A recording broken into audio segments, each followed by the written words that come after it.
السلام علیکم۔ آج میں آپ کے لیے لائی ہوں ایک مزیدار لطیفہ، مسکرائیں۔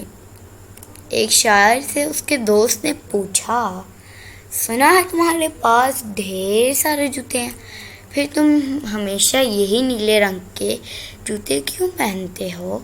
شاعر نے جواب دیا، کیونکہ یہ جوتے مجھے اپنے پسندیدہ شعر سنانے پر ملے تھے۔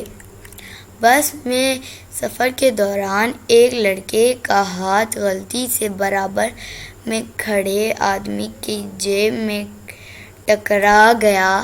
آدمی غصے سے بولا، کیا کر رہے ہو؟ لڑکا گھبرا کر بولا، جی میں گورنمنٹ اسکول سے میٹرک کر رہا ہوں۔ ایک بیوقوف نے ہوٹل کے ویٹر کو پیزا لانے کا آرڈر دیا۔ ویٹر نے پوچھا، سر پیزے کے 4 پیس کروں یا 8؟ بیوقوف نے کہا، 8 پیس کرنا، کیونکہ 4 پیس میں میرا پیٹ نہیں بھرتا۔ ایک دوست نے دوسرے سے کہا، مجھ میں 2 خوبیاں ایسی ہیں جو شاید ہی کسی میں ہوں۔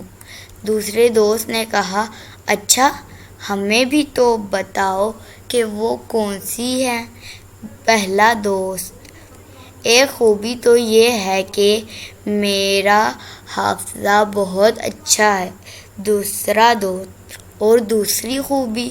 پہلا دوست، بھائی دوسری اس وقت یاد نہیں آ رہی۔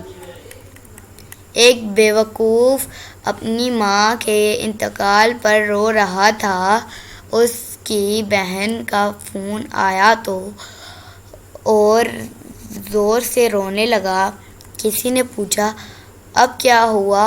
بیوقوف بولا، میری بہن کی ماں کا بھی انتقال ہو گیا۔